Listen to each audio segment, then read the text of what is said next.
Yeah, well, I'll just start because I Okay. don't know what time I'm getting. Okay. All right, you want me to press this red button? Okay. It should be recorded. Does it say recording? I don't have my glasses. Let me see if it's moving. Yeah, Okay. it's moving. Great. Hey, how you all doing, terrabella? Glad to be back here. Hey, did you all hear that wonderful story how God saved his wife here? That's a neat story. I think you should tell everybody you can. Because God still works at our age, you know? And as you guys know, a few months ago I injured myself. This time you don't see me with the cane, and I still have a little bit of broken finger that they're working on. I have to take physical therapy. But I'm almost done with my injury tour, and I'm happy about that. You know, a couple days ago, I heard this on the radio, that Puxatawny Phil, the groundhog, just fathered 2 new babies. And this is Lance. Come on in, Lance. Just fathered 2 new babies, and the town got so excited that they decided they were going to have a contest for people to enter and give names for the babies. So I put in my suggestion, I put in lunch and dinner. Next thing I know, Peter shows up at my house. Puxatawny is such a weird word. I looked it up, and it means, actually, the meaning of Puxatawny is Native American. It means the town of sandflies. It's a bizarre name, isn't it? Sandflies? I mean, you know what flies eat, right? That Puxatawny, I think he does more than just see his shadow. Well, like I said, as I got over my injury, I had to go to the doctors a lot. And I had to get a lot of blood, sometimes 7 to 10 vials of blood all the time. So my wife says to me, "What are you with vampires? You seen vampires?" I said, "I feel like I'm in that movie series, The Twilight." "Yeah." She says, "I hope you're wearing your cross." I said, "No, but I got something better." So now when I go to the doctors, I take this with me, just in case.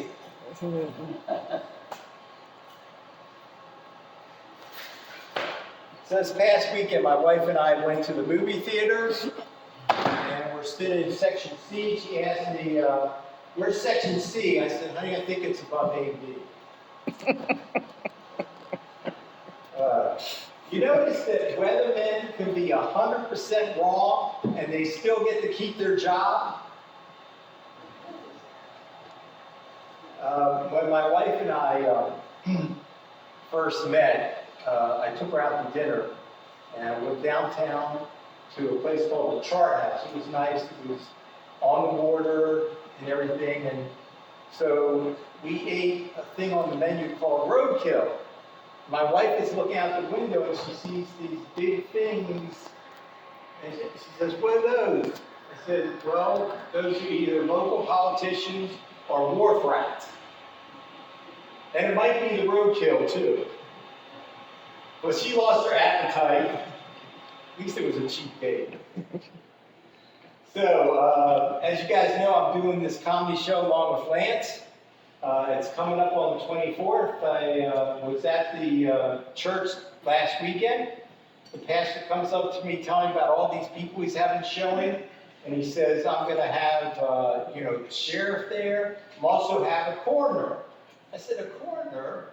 What are you, expecting somebody to die of laughter?" I said, "Well, at least the sheriff will be there so they can arrest him."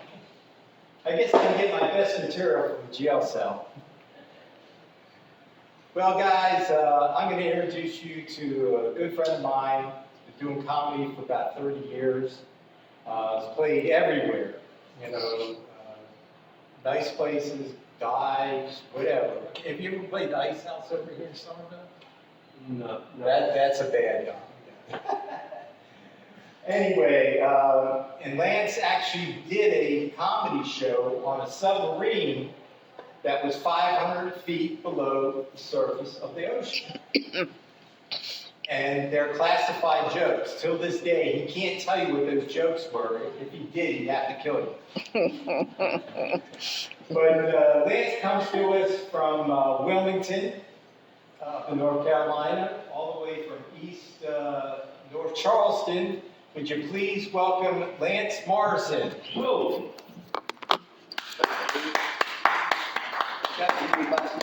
No, I'm good. Okay. Give it up one more time for Trey. I'm sorry. Oh, take a run. I'm sorry I was late. It's raining outside. If you live around Charleston any amount of time, you know if it's raining that Charleston people don't slow down. That's their cue to speed up and hit their brakes a lot. So it was actually an accident out here on the Lasson Road, surprise, surprise, and it was a rear ender. So anyway, it's raining cats and dogs out there. Mm-hmm. We got in a car, stepped in a poodle. I'm not used to such huge audiences. Y'all just feel free to kind of chime in, you know, if you'd like. I'll ask you some questions. My name is Lance. That is my real name. It's not a stage name. Didn't make that name up. I'm not that smart. But people love my name. As a matter of fact, they love it so much when they meet me, they will rhyme my name with something. I don't know why. But see, you're doing it already. It happens everywhere I go. And I mean, I'm a grown man. I don't know if y'all have names that people will immediately rhyme. It's Lance. Do you have ants in your pants? Can you dance?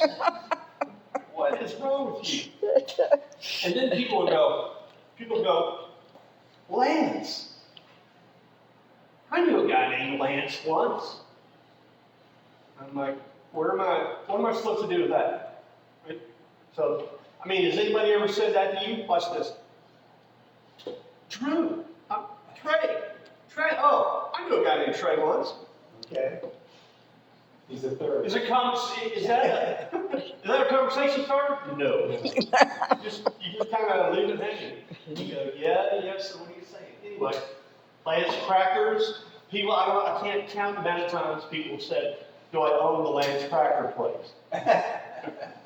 I just say no, but looking at me, I've eaten a few. So, I've been doing comedy since 1977. I know, looking at me, you're hoping, doing that long, I hope you're good. I started when I was 13, so y'all do the math. But I basically started because I had no other skills, right? And my mom told me earlier, she said, you may as well tell jokes, son, because people are going to laugh at you anyway.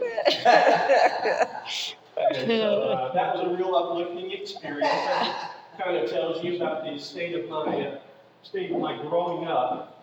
I like to say 1977 because you meet so many kids nowadays that don't even realize that we had a decade or a millennium, whatever you want to call it, before the 2000s.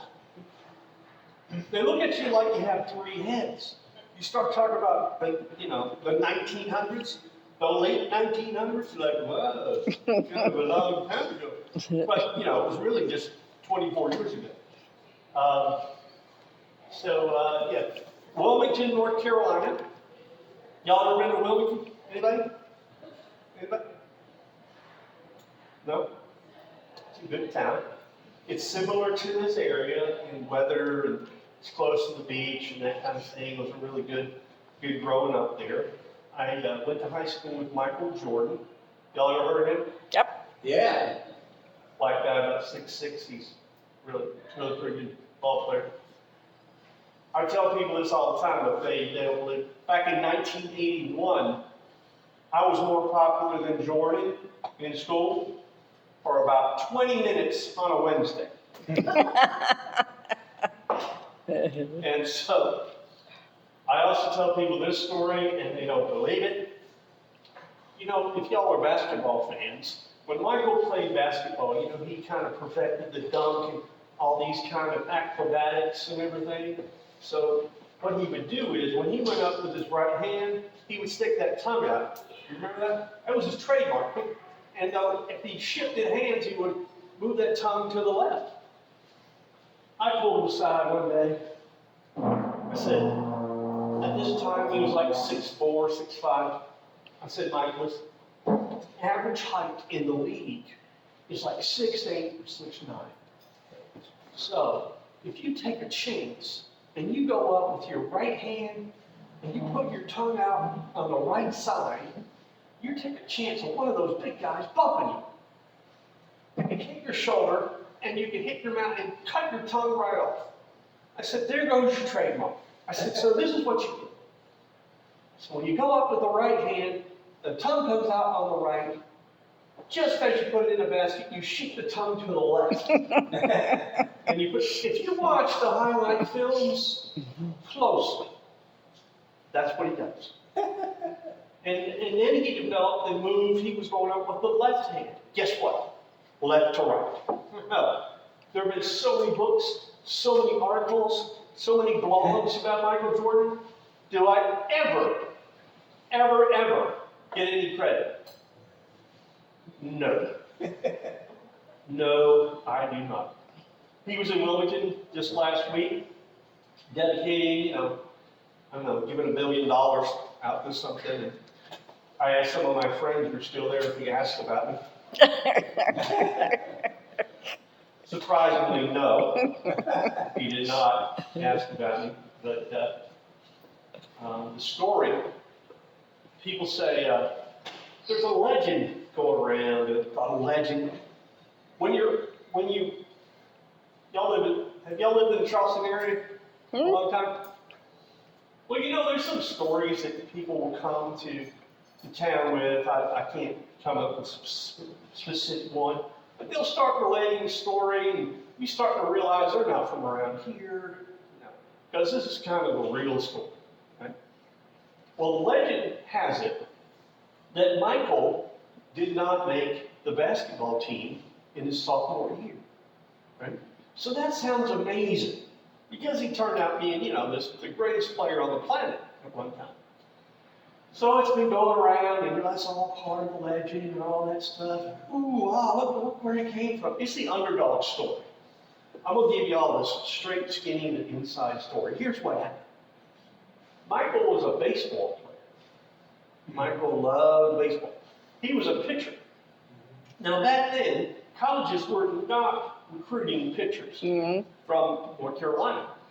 And so I think somebody said to him, look, you're not going to get recruited for pitching.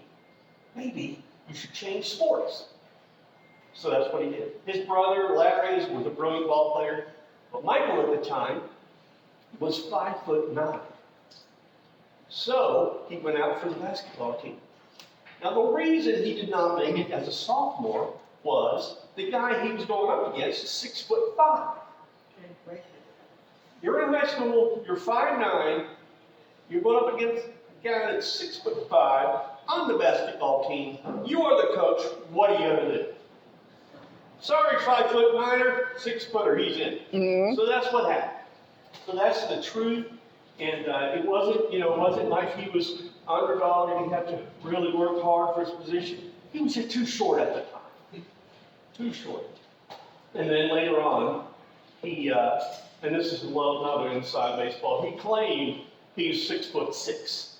Now, well, who cares now? But they claimed he was 6'6" because that was kind of the minimum you had to be. But truth is, he just reached 6'5" as a change. Okay, I'm just telling you, he's still that. He's gotten older. He's probably shrunken. I know he's like blown out, so which is okay with me because if he ever saw me again and he did recognize me, and he couldn't say I was fat, really. So oh, look at you, there you big chunky chicken billionaire. Shut up. A lot of people don't understand that poking eye. especially the youth of today. So you can use that on them. If they say something stupid to you, you know, that's the old Three Stooges poking in the eye.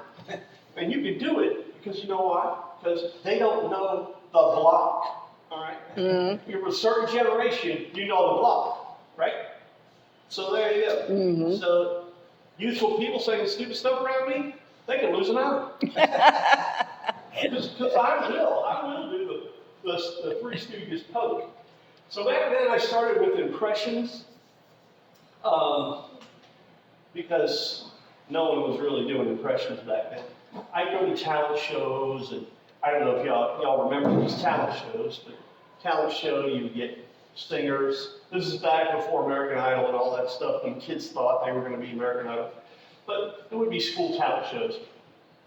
You would get singers, you get dancers, baton twirlers. There was always one baton twirler in there. She was brilliant. She never lit on fire or anything due to the codes, but it was always one girl. It was a baton. It was never a comedian. I was 13 years old. I went out to do some stand-up. Now back then, as opposed to now, we had just a lot of people back then who were like major stars, still in the 70s, legends, if you will, whose voices you could do and people would recognize. Rich Little, do y'all remember Rich Little? Yeah. Rich Little, the famous, he was like the famous impressionist of all time. So he kind of became a hero of mine. So, you know, I started doing John Wayne early on because, well, Pilgrim, that's who you did that. Well, I'll tell you, little lady, just go ahead and get up on that horse. And so people love John Wayne. And then, if you're a sports fan, back then, Muhammad Ali was the greatest of all time. You know how you knew that? Because he told you every time you saw him.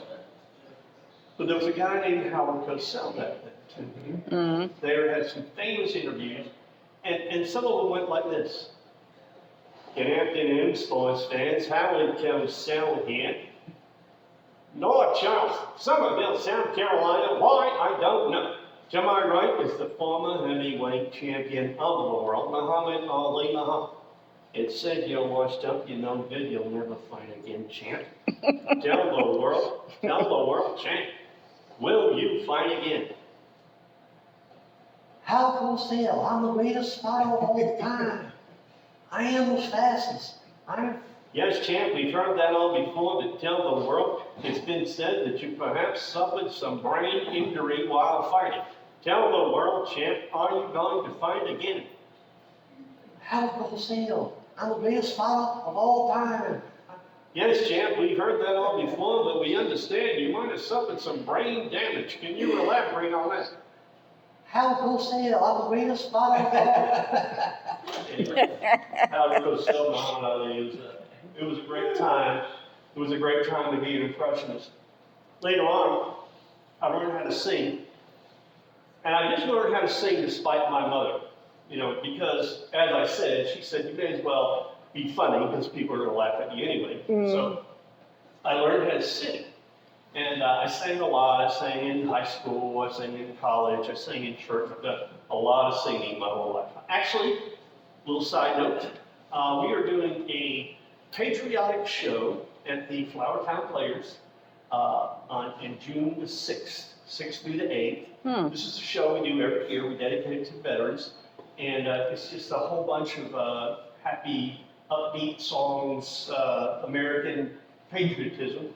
The whole story is based on people getting letters from the front to home. And so we got to kind of go through the whole basic American history of the 20th century. So if you're not doing anything, it's a really great show. We give the veterans a break. I think it's $10 for veterans. I think seniors also get a break.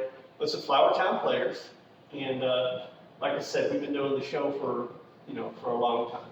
So I forgot where I was going. You introduced the musical. Oh. So I developed this little part of my act through some music in.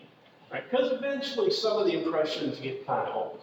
So back then, are y'all familiar with Willie Nelson? Hmm? Well, of course, Willie Nelson, and he probably qualifies for this. Yeah, So he came in here, he'd be just like another resident. But back in the day, Willie Nelson and Julio Iglesias sang a song together. No one really knew in America who Julio Iglesias was until then. But he was a huge Spanish artist. And because in America, we think, there's no other place in the world where people sing. So they sang a song back then called To All the Girls I Love Before. Y'all familiar with that? Yes. Now, I decided, how cool would it be if I did both voices at the same time? Hmm. Now, if you do this at a bar, and people have been drinking a little bit, and I go, I hear two voices. There's one. Goes something like this. To all the girls I've loved before, who traveled in and out my door, I'm glad they came along. I dedicate this song to all the girls I loved before, to all the girls I once caressed. And may I say I felt the best. They live within my heart. They'll always be a part. Oh, the girls I loved before. Thank you. So, thank you. So that went over real well. The thing is that I was doing comedy. Turns out only the guys that could really sing got the girls. So the girls never approached the goofy guy. Just saying. That's another thing I talk with my therapist about a lot. So I grew up in Wilmington, North Carolina. I was talking about the weather. Have y'all lived in Charleston very long? Y'all relative? Yep. Have you? Okay. Well, you remember Hurricane Hugo, right? Mm-mm. Not that long ago. Mm-mm. Back in 1989, we had Hurricane Hugo. And I had just gotten here. I was stationed in the Navy, and I was stationed on a submarine down at the base. This is when we had a base. And so I was on the submarine. Our boat didn't have any motor in it. Sounds kind of weird. But we were in the yards, and we were strapped to the pier. So they said, here's what's going to happen. The duty section is going to stay on the boat while the hurricane rolls in. Mm-hmm. We're going to tie the boat to the pier, and the rest of you guys go home. So we did. So we go home, and I had an apartment at the time in Goose Creek, South Carolina, the big thriving town of Goose Creek. And so we go home, and a bunch of my buddies came with us. Now, I'm going down North Rhett. Now, we're sailors. We're guys in our 20s. We are bulletproof. I knew I didn't have any food at the apartment. Because I was in my 20s. I was a sailor. I was bored. What would I need food? So there's a food line that's still there that's on North Rhett. So we stop. Because we're going to get some chips and some bologna or whatever, So we try to go in there. And the manager stands at the front, and he says, sorry, we're only letting people out. What? So there was a Scotchman on the corner, not a real Scotchman, it was a store. What's that? Don't bother me. So we went into the convenience store, and we purchased a couple of 12-packs of water and some chips, Mm-hmm. and we were set. So we go back to the apartment. And back then, we didn't have all the meteorologists who kind of knew everything going on every minute of the day. You knew where the storm was. They kind of were getting things, but what would happen is you would end up watching TV, and that big round ball was just sitting there. It was a hurricane for hours and hours and hours. Well, we had been drinking beer all day. And I'd been watching this hurricane on TV all day long. Well, 9 o'clock came around, because we started at like 11. And I had duty the next day, so I decided I'm gonna go to bed. Mm. Well, being bachelors, you know, we had some mattresses on the floor in the bedrooms, and mine was like below the window. So I go to sleep, and like, you've heard these stories about hurricanes and big storms sounding like jets on top of you. Mm-hmm. And you know, you kind of blow that off, you really don't believe it. But I woke up about 1:30 in the morning to this. It was weird because, you know, if you're having a dream and you hear a noise, and for a while you incorporate it into your dream, it was this constant, like 747 sound in my dream. And I couldn't figure out why I would have a 747 sound in my dream. So I wake up, and this 747 sound was in my reality. And it was dark. It was pitch dark. And I couldn't, I mean, really, couldn't see anything. No lights outside. So what is that noise? A voice from out of the darkness said, "It's the hurricane." What? And so they always tell you to not be near a window, whatever. So what's the first thing that I did? I went to the window because I had to figure out what was going on. Well, the wind was blowing so hard that the window was flexing in like this. I've never had it. So I broke out into a cold sweat, and then I rolled up in the fetal position. I couldn't get in the bathroom, so I just laid in the closet. But what's weird about storms in Charleston, South Carolina is, particularly after that, everybody became a meteorologist. I mean, everybody. You know, you have a storm like this, and somebody goes, "Man, it's really raining hard out there. I think this is the worst storm I've ever seen." So inevitably, in the room, somebody goes, "Oh, that's nothing. You know, back in 1989. And well, you were around Hurricane Hugo, and people couldn't say what happened to Hurricane Hugo. When I was a kid in Wilmington, North Carolina, we did have hurricanes come through, Category 1 and Category 2s, etc. And I guess they had a huge hurricane, like a Category 3 or 4, Hurricane Hazel. So that was the legendary hurricane before Hugo. Those were the old man, the old guy would go, "Yeah, we were here during Hurricane Hugo. Hurricane Hazel. See that house over there? Yeah, I built that house 3 times." So that, you know, like I said, in the Charleston area, everybody's a meteorologist. I mean, you can talk about the weather. I mean, if you're uncomfortable talking to people, a lot of people don't know this. It used to be, people would joke about it. You could talk about the weather to anybody. You can meet a total stranger, and you know, if you're like sitting in a government building or something, you're sitting side by side, and time's going by, and you think, "I just need to chat with somebody." You just say, "Man, it's been hot lately." Somebody's going to say, "Yeah, it sure has," and then they're going to tell you a story about, now they're friends. We all have common ground, right? The weather. So I know I don't have to tell you all that. You've been around for a minute. Also during the storm, I just left the house, and you all have pets. I have a rat terrier. Now, looking at that dog, I can see the terrier in her, but I really can't see a rat. I mean, I'm looking at her, you know, she comes up close, and I'm like, you don't even have any rat features at all. But my dog is a chicken. When the thunder comes, she goes. And she like, we feed her about half a pound of food a day. The dog is like 14 pounds, always. But she's like Barney Fife. Y'all remember Barney Fife? Andy Griffith? Shaking all the time. Because she shakes that weight off. She's like hungry every minute of the day. So right now she's home in a closet. And so we found some really good drugs from the vet.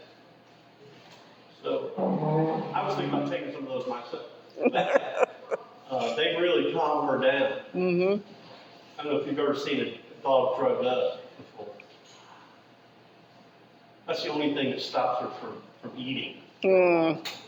But then when she snaps out of it, she's got to have like a pound of food. She's ready. If you came into my house and you saw my dog coming for the food, you would think we starved that animal. You might call the ASPCA. This dog is so loved. She's a little princess. If y'all had dogs, we love that dog to death. So if you ever lose that dog, I will take this piece out of my act. Because I won't be talking about it really. Anyway, where was I? Cell phones. Do y'all have cell phones? Yep. They're the most ridiculous thing on earth. I sell real estate during the day. During the night, I tell jokes. I was thinking the other day, you know, I really miss the times when you go back to your office or you go back home and you'd ask if you had any messages. You hit the little but back then, you know, answer machine, that was the thing. But you hit your answer machine, hey, all right. You connected with the world. Now, we can be connected with anybody at any time. Mm-hmm. Why is that so important? I don't get it. I use my phone a lot in my job because it's got a lot of neat gadgets on it. It's got like you know, my phone list and the GPS. Don't use the GPS on your phone. Mm-hmm. It's an amazing gadget, but my GPS hates me. Hates me, hates me. I don't know if you know this or not, but everywhere you would go, if you leave from here, from now, let's say you had to go from here over to Mount Pleasant. Your GPS has about 47 different ways from here to get to Mount Pleasant. Mm-hmm. Now, if you're not familiar with the area, if you're like me, you'll probably take about 44 of those before you figure it out. Now, I go out to Ridgeville and in St. George and that kind of thing a lot. It's one thing if you just kind of roll across town. But when it's taking you out to every, and there's a lot of dirt roads there, it's very scary. Very scary. What's really scary too about your cell phone is it always knows where you are. Mm-hmm. Right? Mm-hmm. And it knows what you're talking about. Mm-hmm. Right? So, the first time I realized this, I got in my car, and I had just got a new phone. I looked down at the phone, and the phone says, 15 minutes to work, light traffic. I thought, that's weird. So I drive to work. It was 15 minutes to work, light traffic. So later on, I get out of work. It says 20 minutes to home, moderate. Well, this is freaking me out. Then, like on Sunday, get up to go to church, and it says 20 minutes to church, light traffic. Wow, this is weird. Now, one day I had a really rough day. It was a Friday. I looked down at my phone. It says 20 minutes to the liquor store, heavy traffic. So it's pretty. They're pretty amazing, but they do. You can't say anything at all, and they don't know, Right. which is really scary. You know, back then everybody talked about 1984. Remember when that book came out? Mm-hmm. People were freaking out. Well, guess what? It's here. It is here. The man can find you. Now I know, this portion of your lives probably doesn't really matter to you, but this is technology. This is where we have come, which is pretty nuts, pretty scary. Let me see. Knows my schedule, homework, liquor store, GPS. Hey, to me, 47. Wait, let me see. Any military veterans here today? Anybody? Or something here. The worst probably back. I am a veteran, and I accidentally ended up on a submarine for 3 to 4 years. So I say accidentally because I mindlessly raised my hand about 3 times. I didn't have anything better to do. So I ended up under the sea. And as Trey said, I have I had performed some act underneath the ocean. But, and I enjoy that. It was kind of my thing. But right now I'm doing some things around town. I've been all over the place. I've been to the big venues, like Branchville, South Carolina. I was there for railroad days. I don't know if you're familiar with that, but if you ever get a chance to go to railroad days, they have a town there within the town. It's one of those old Western setups. So they had us do our thing, and it was this giant puddle in the middle between us and the people. Mosquitoes about this big, and we were outside, and it was very hot. So, but I've done all the big things, you know, Branchville. But I like to eat. I know it's really weird. This is a cafeteria, right? I don't know if you realize, me being this close to the kitchen is kind of freaking me out. Because I do like to eat. And I do have a bit of an eating problem, or a bit of a weight problem. Nah. No, right. Right now, I'm about 40 pounds overweight, but I'm working to get back to my normal weight, which is 20 pounds overweight. And so, doctor has me on a new diet plan now. I'm just eating with the one hand, and that seems to be working pretty well. It was working pretty good. They put me on a chopsticks diet. I had to quit that because I almost put an eye out. It was dangerous, very dangerous. But they told me, what's really funny is, and this is no lie, I went to my doctor for some, issues, and he said, this is very funny. He said, you might consider getting more exercise. That's what your doctors say to you all the time, right? This dude was 4 inches shorter than me and weighed 40 pounds more than I did. Yeah. And I guess since he's an MD, he can give me advice. And he actually chuckled about it. He goes, I don't know if I'm on the talk, but I think you figure. Okay, thanks. How much do I owe you? So I paid him and left. But yeah, I like food. I like food. But he said you need to get some exercise. So my feet are pretty flat. So running just wasn't going to work. Swimming, I float good, but I'm thinking if I'm going to float, why should I move my arms? Yeah. Right? So I have taken up skipping for exercise. You all remember skipping? I know it's been a while. When we were all kids, we skipped. Kids skip. Even today, you can see kids skipping. Somewhere along the line, we have lost our urge to skip. I don't know what happened. I don't know why it just kind of worked its way out of what we do. But I skip for exercise. I'm just being upfront with you. And what really ticks me off, though, is races like the Cooper River Bridge Run. They don't have a skipper's category. They have a runner's category, of course. They have a walker's category. They have a category for wheelchairs. They have a category for people pushing strollers. They do not have a skipping. Now, I've been rallying for years. I got a petition going out there now. I got about 12 signatures on it. We're going to get skipping in the Cooper River Bridge. And I'll tell you, I feel persecuted because I've been training heavily for these events. Now, I would show you, every time I bring this up, people say, well, show us a little bit of the skipping. And I would. I'm proud of what I'm doing. But I got a fairly common injury that happens to skippers. Are you all familiar with tennis elbow? Okay.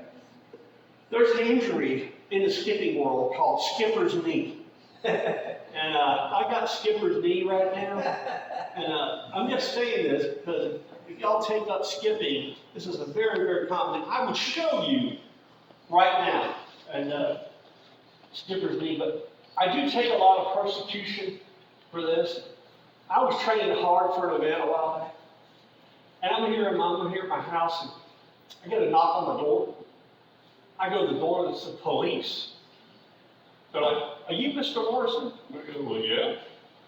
I said, here it is. I said, what is this? He said, "This is a cease and desist order." I said, "What are you talking about?" He said, "Have you been skipping around the neighborhood, sir, in the daytime?" I said, "Well, yeah, I'm training." He said, "Well, you're scaring the children." So a lot of the parents have gotten together and they came up with this, and you're going to have to stop. Mhm. So I got a restraining order against skipping during the daytime, right? So no more of that. So I had to skip at night under cloak of darkness. Mhm. So I'm really not that happy about it, but it's just my thing. But if any of you are interested afterwards, if you know anyone that may be a closet skipper, or you've probably seen them, skipping on the slide somewhere, I'll give you my number. They can call me. I have a skipper's hotline. We'll answer it 24/7 because we're all about skipper support. Mhm. So all I'm saying right now is skippers unite. Skippers unite. And Mhm. one of these days, you're going to see the highlights of the Cooper River Bridge Run. There's going to be a skippers. Now, I'll probably be dead. So probably a dumb skipper. Out of the blue skipping. But I like that. I like food. I like fast food. Well, I used to like fast food, but you go to a fast food restaurant, this has been happening for a while now, it's never fast. Mm-mm. And sometimes what you get is not even food. Mm. I have to go up to the drive-thru. I like hot fries. Is that too much to ask? I like to go up and ask for hot fries. They look at you like you're speaking a foreign language. But they ultimately will make it up. But they always look for stuff. I'm like, "Do you have any hot fries?" "Oh, you're not on hot fries." They make some hot fries. Then I want to do of course I can't reach, the poke. Of course they couldn't block it, we know. Right. They couldn't block it. So yeah, they go and they get the hot fries. But for all those times that you have gone to the drive-thru and you've not gotten the hamburger in your bun or the fries have been cold. Now I like to order at the drive-thru in different voices. Mm. Any of y'all hear voices in your head? No. Just me.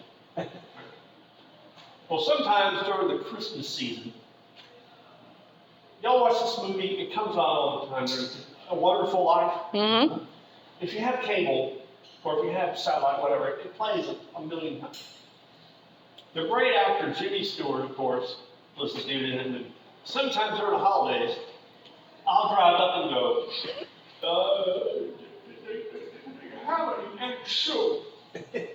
"Yeah, soup is good food. Of course, when you're 105 years old, it's the only darn thing you can eat. So it's got to be good." Mhm. So, kids, of course, they don't know who that is.